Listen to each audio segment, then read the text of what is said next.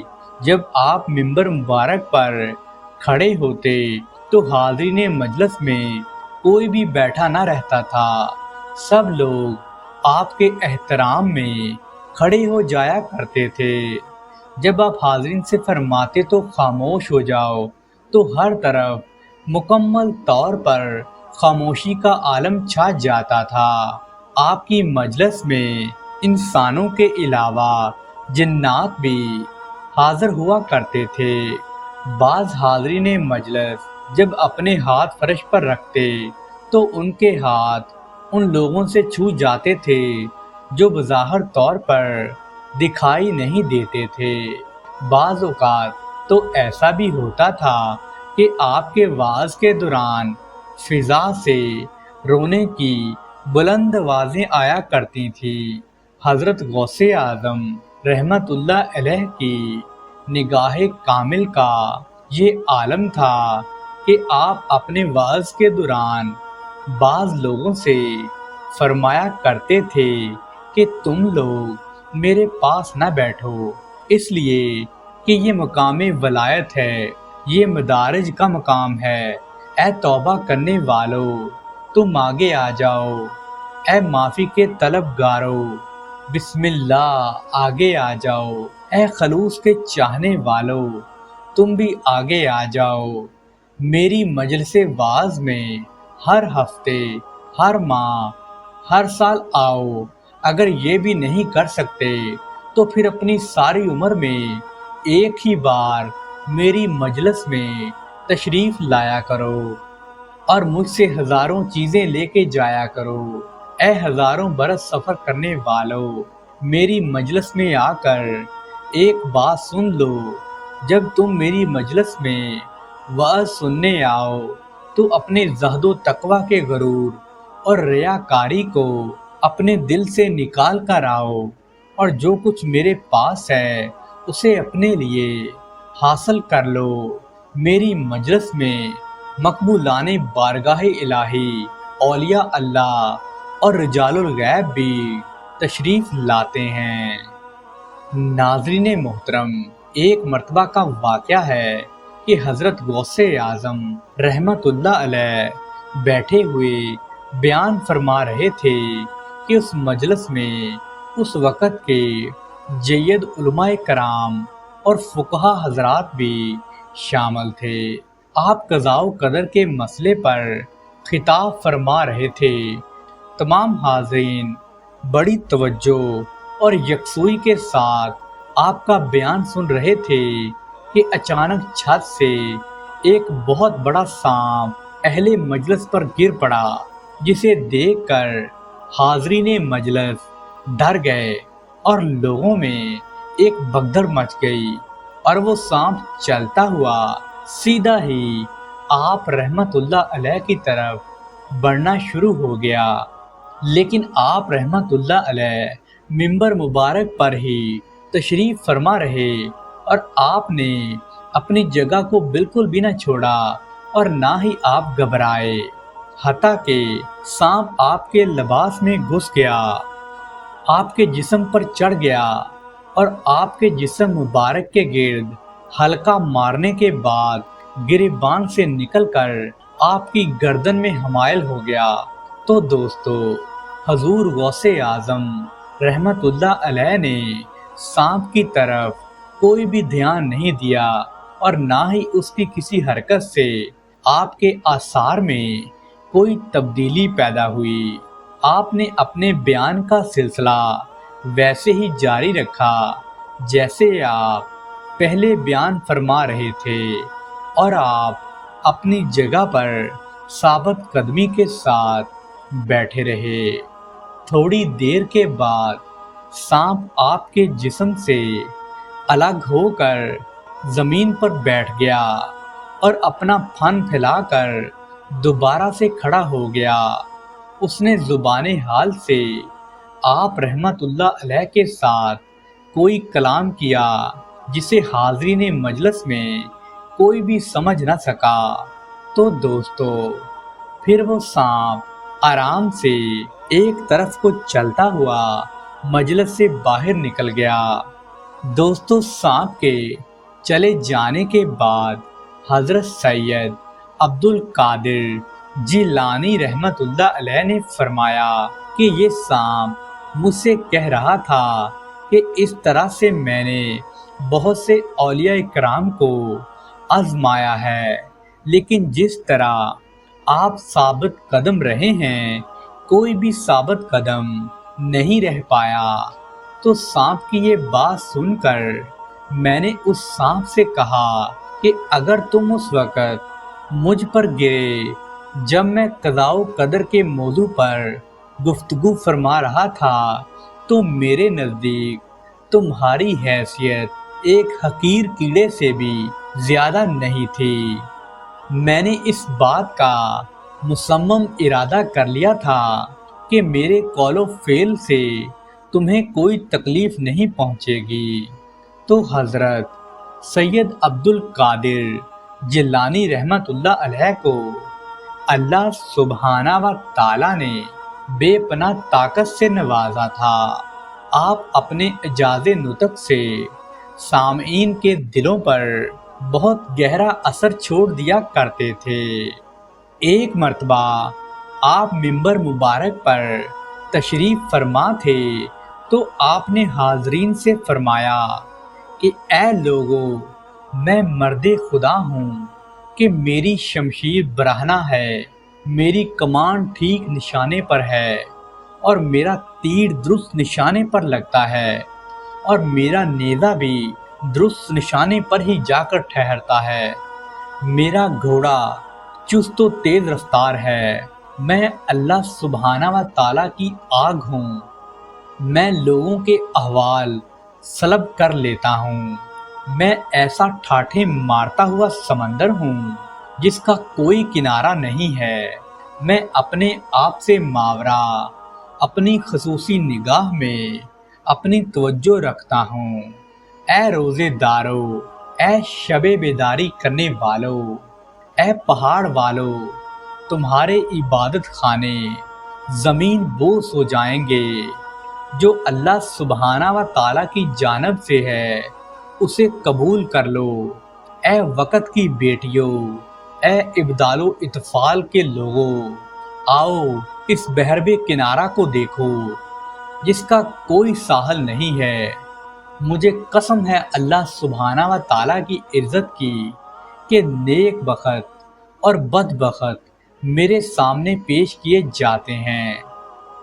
اے اہل مشرق، اے اہل مغرب، اے اہل زمین اور اے اہل آسمان، اللہ سبحانہ و تعالیٰ نے مجھ سے فرمایا ہے کہ میں وہ کچھ جانتا ہوں جو تم میں سے بہت سے لوگ نہیں جانتے۔ مجھے ہر دن میں 70 مرتبہ حکم دیا جاتا ہے کہ یہ کام اس طرح کرو۔ اے عبد القادر، تمہیں قسم ہے میری کہ یہ چیز کھا لو اور یہ چیز مت کھاؤ۔ میں تم سے گفتگو کرتا ہوں اور امن رکھتا ہوں۔ پیارے دوستو، ایک مرتبہ ایک بزرگ حضرت ابو المظفر اسماعیل بیان فرماتے ہیں کہ حضرت شیخ علی ابن ابی حریری رحمت اللہ علیہ جب کبھی بھی بیمار ہوتے تھے تو اکثر میرے باغ میں تشریف لے آیا کرتے تھے۔ ایک مرتبہ جب آپ رحمت اللہ علیہ بیمار پڑ گئے اور میرے باغ کی طرف تشریف لائے تو حضرت شیخ عبد القادر جیلانی رحمت اللہ علیہ آپ کی تیمار داری کی غرض سے میرے پاس تشریف لائے۔ میرے باغ میں کھجوروں کے بڑے بڑے درخت تھے جو بالکل ہی خشک ہو چکے تھے۔ تقریباً 4 برس گزر گئے تھے کہ وہ درخت پھل نہیں دیتے تھے، تو میں نے ان درختوں کو کاٹنے کی نیت کر رکھی تھی۔ حضور غوث پاک رحمت اللہ علیہ ان کھجوروں کے درختوں میں سے ایک درخت کے نیچے گئے اور لوٹے سے وضو فرمایا۔ پھر آپ رحمت اللہ علیہ نے دوسرے درخت کے نیچے 2 رکعت نماز نفل ادا کی۔ وہ دونوں درخت چند دنوں کے اندر ہی ہرے بھرے ہو گئے اور ان پر کھجوروں کے گچھے لگ گئے، حالانکہ اس موسم میں کھجوروں کا کوئی نام و نشان بھی نظر نہیں آتا تھا۔ سبحان اللہ۔ پیارے دوستو، حضرت شیخ صدقہ بغدادی رحمت اللہ علیہ ارشاد فرماتے ہیں کہ ایک مرتبہ حضور غوث اعظم رحمت اللہ علیہ کی مجلس پاک میں کچھ لوگ بیٹھے ہوئے تھے اور آپ کی آمد کے انتظار میں تھے کہ آپ وہاں تشریف لائیں اور لوگوں کو وعظ و نصیحت فرمائیں۔ تھوڑی دیر کے بعد حضرت سید عبد القادر جیلانی رحمت اللہ علیہ وہاں پر تشریف لے آئے اور منبر پر بیٹھ گئے، تو آپ رحمت اللہ علیہ کی آمد سے اہل مجلس پر ایک سکون سا طاری ہو گیا۔ ابھی نہ تو آپ نے گفتگو کا آغاز ہی فرمایا تھا اور نہ ہی کسی قاری کو قرآن پاک کی تلاوت کرنے کے لیے کہا تھا کہ اسی خاموشی کے عالم میں ہی اہل مجلس پر رقت طاری ہو گئی۔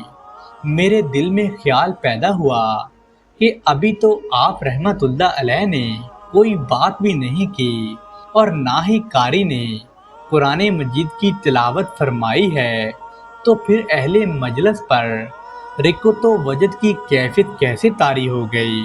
تو حضرت غوث اعظم رحمت اللہ علیہ نے اچانک میری جانب دیکھا اور فرمایا کہ اے اللہ کے بندے، میرا ایک مرید بیت المقدس سے ایک قدم چل کر بغداد شریف میں آیا ہے اور اس نے میرے ہاتھ پر توبہ کی ہے، اور آج حاضرین مجلس اس کی ضیافت میں ہیں۔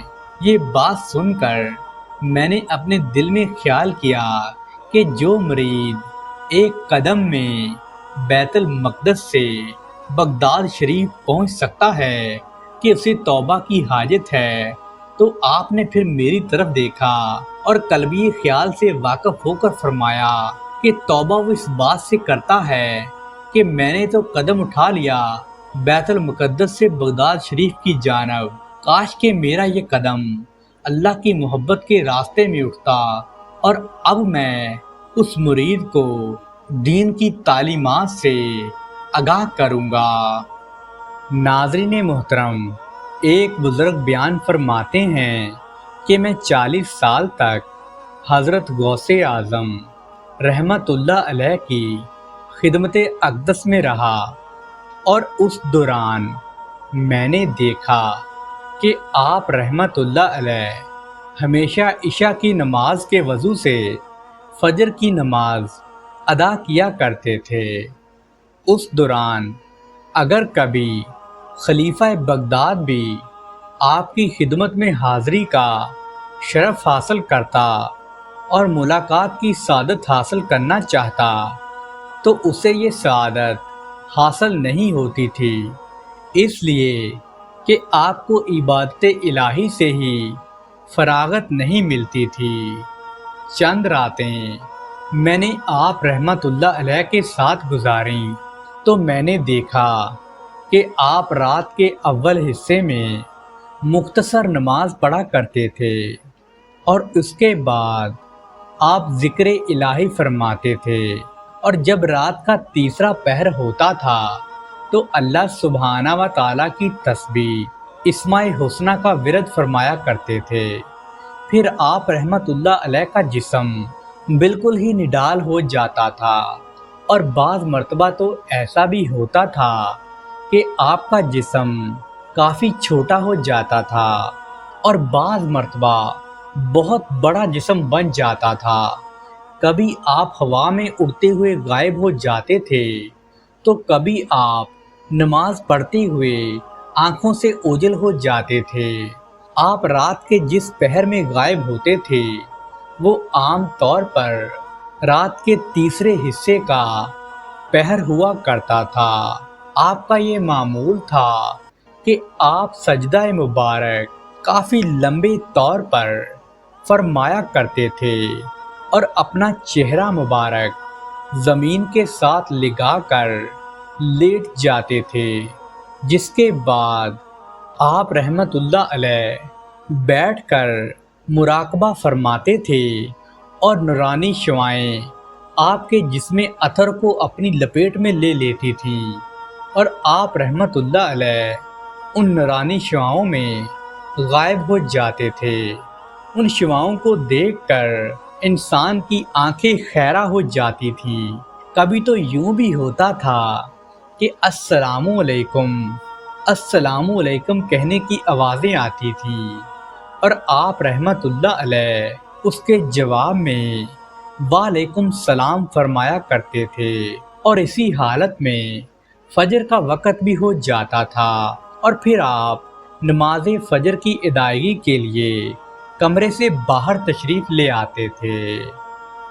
ناظرین کرام، حضرت شیخ شیبانی رحمت اللہ علیہ ایک جگہ بیان فرماتے ہیں کہ حضرت سید عبد القادر جیلانی رحمت اللہ علیہ کے صاحب کرامت ہونے کی شہرت ہر طرف پھیل چکی تھی، اور پورے بغداد شریف میں آپ کا شہرہ مانا جاتا تھا۔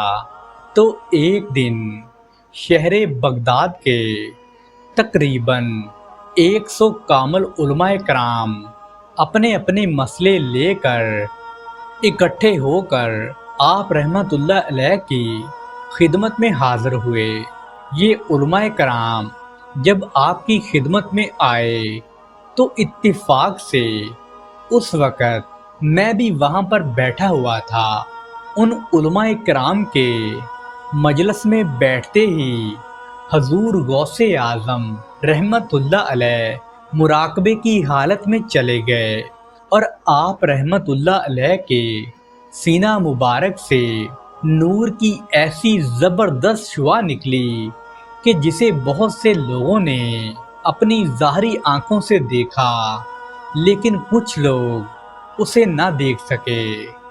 جن علماء کرام نے اس نورانی شعاع کو دیکھا تھا، ان کی قلبی کیفیت میں تو وجدان پیدا ہو گیا۔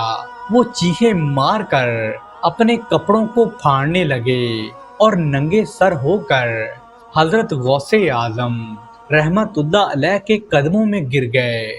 دوستو، مجلس میں ایک عجیب طرح کے شور کی آوازیں بلند ہو گئیں، تو میں تو یہ سمجھا کہ شاید زلزلہ آ گیا ہے۔ تو پھر میں نے دیکھا کہ حضور غوث اعظم رحمت اللہ علیہ ہر ایک عالم کو اپنے سینے سے لگاتے جاتے تھے، اور اس سے فرماتے تھے یہ تمہارا سوال ہے اور یہ اس کا جواب ہے۔ اس طرح آپ نے تقریباً 100 علماء کرام کو مطمئن کر کے وہاں سے بھیجا۔ سبحان اللہ۔ پیارے دوستو، ایک مرتبہ کا ذکر ہے کہ ایک چور حضرت غوث اعظم رحمت اللہ علیہ کے گھر میں چوری کی نیت سے داخل ہوا تو وہ اندھا ہو گیا، اسے کچھ بھی نظر نہیں آ رہا تھا، اور وہ گھر کے ایک کونے میں چھپ کر بیٹھ گیا۔ اسی دوران میں آپ رحمت اللہ علیہ کے پاس حضرت خضر علیہ السلام تشریف فرما ہوئے، اور کہنے لگے کہ ایک ابدال کا انتقال ہو گیا ہے جس کے لیے حکم صادر ہوا ہے کہ اس کی جگہ فوری طور پر آپ کو ابدال تعینات کر دیا جائے۔ تو آپ رحمت اللہ علیہ نے ارشاد فرمایا کہ ہمارے گھر کے ایک کونے میں ایک آدمی بڑی عاجزی اور انکساری سے پڑا ہوا ہے، جاؤ اس کو تو لے کر آؤ اور میرے سامنے پیش کرو، اس کو میں اس ابدال کی جگہ مقرر کر دوں گا۔ چنانچہ حضرت خضر علیہ السلام نے گھر کے ایک کونے سے اس آدمی کو نکالا اور آپ رحمت اللہ علیہ کی خدمت میں پیش کر ڈالا، تو آپ نے اس پر ایک ہی نگاہ کرم فرمائی جس کی بدولت اس کا دل علم و عرفان سے منور ہو گیا، اور پھر آپ رحمت اللہ علیہ نے اس چور آدمی کو ابدال کے مرتبے پر فائز فرما دیا۔ سبحان اللہ۔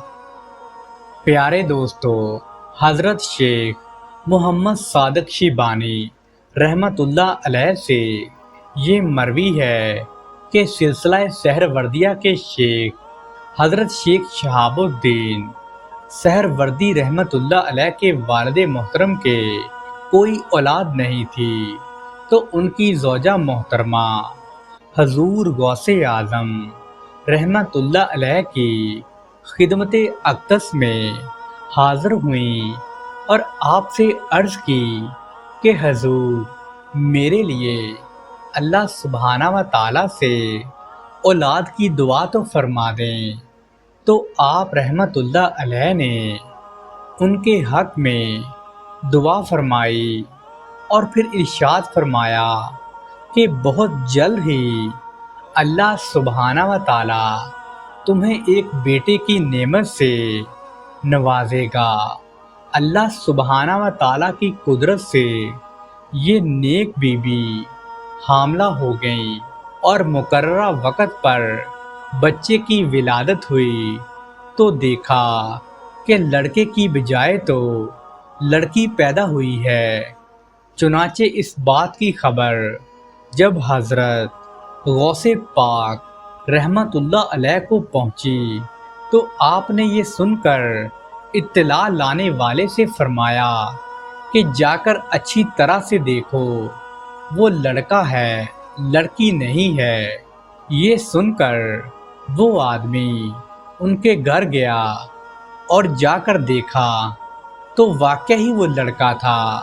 تو آپ رحمت اللہ علیہ نے اس بچے کا نام شہاب الدین تجویز فرمایا اور ارشاد فرمایا کہ انشاءاللہ اللہ سبحانہ و تعالی جو سب چیزوں کا پروردگار ہے، اس کے فضل و کرم سے یہ بچہ بہت لمبی اور طویل عمر پائے گا اور اپنے وقت کا کامل ترین بزرگ سمجھا جائے گا۔ دوستو، پھر بعد میں ہوا بھی ایسے ہی جو آپ رحمت اللہ علیہ نے فرمایا تھا۔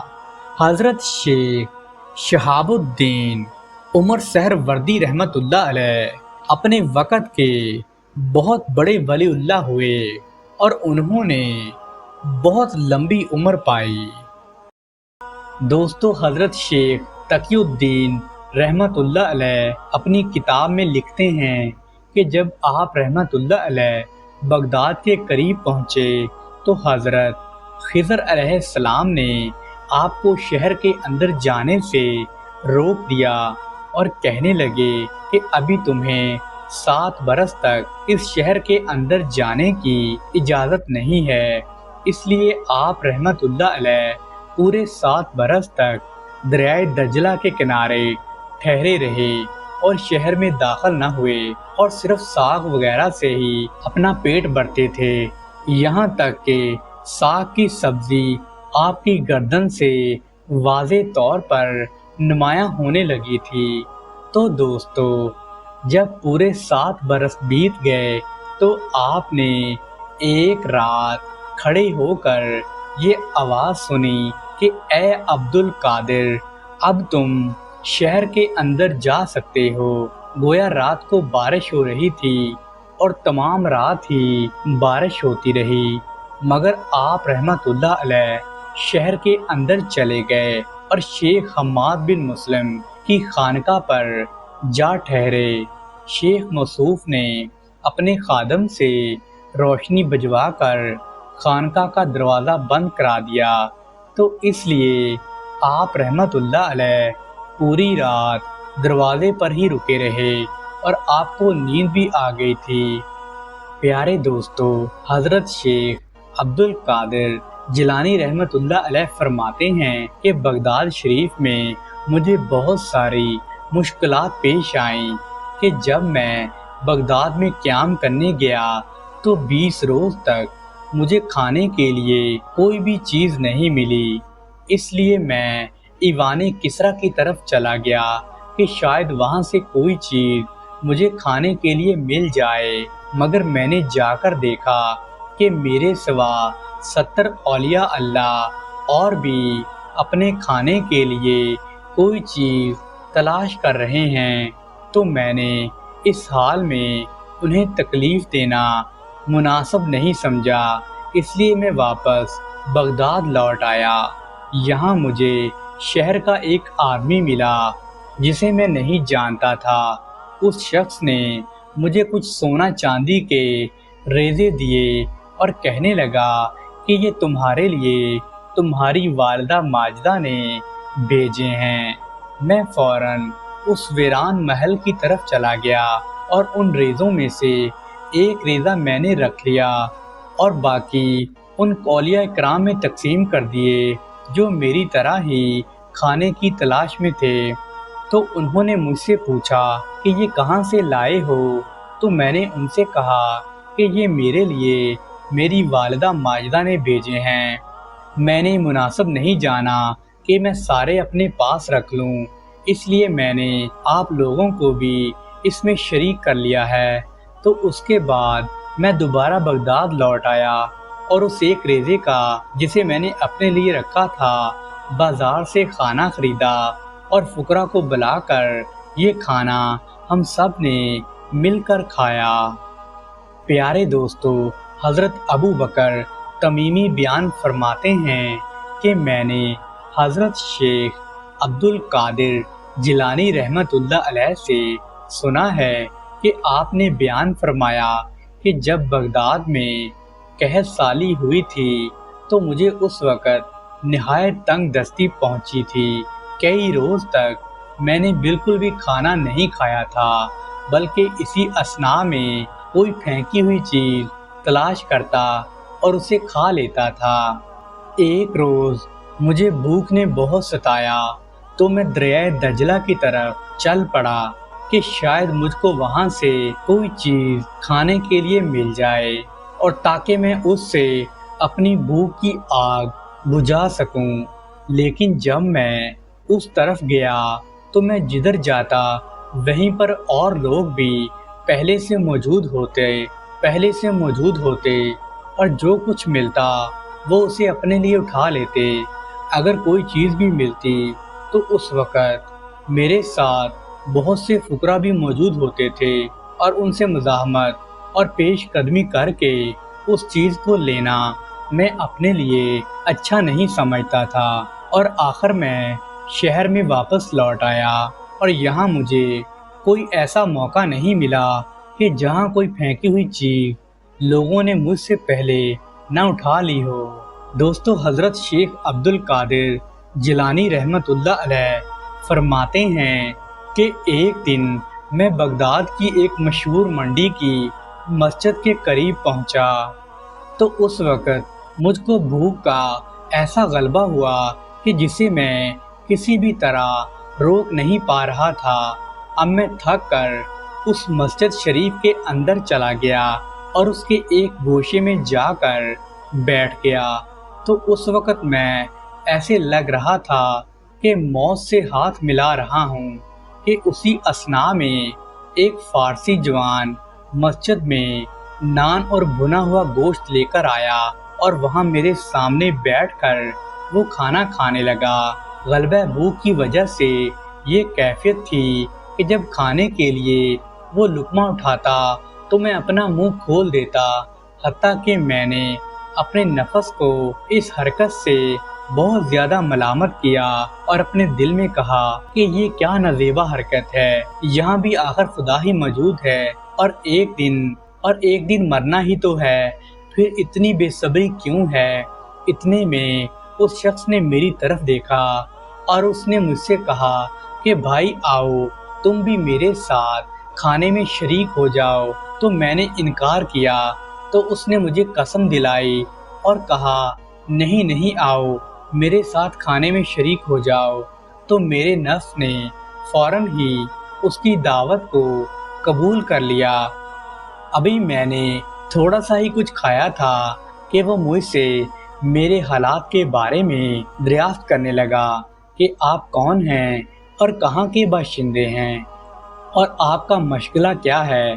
تو میں نے اس سے کہا کہ میں جیلان کا رہنے والا ہوں اور بغداد میں ایک طالب علم ہوں۔ تو اس نے کہا کہ میں بھی جیلان کا ہوں۔ اچھا آپ جیلان کے ایک نوجوان کو جس کا نام عبد القادر ہے پہچانتے ہیں کیا؟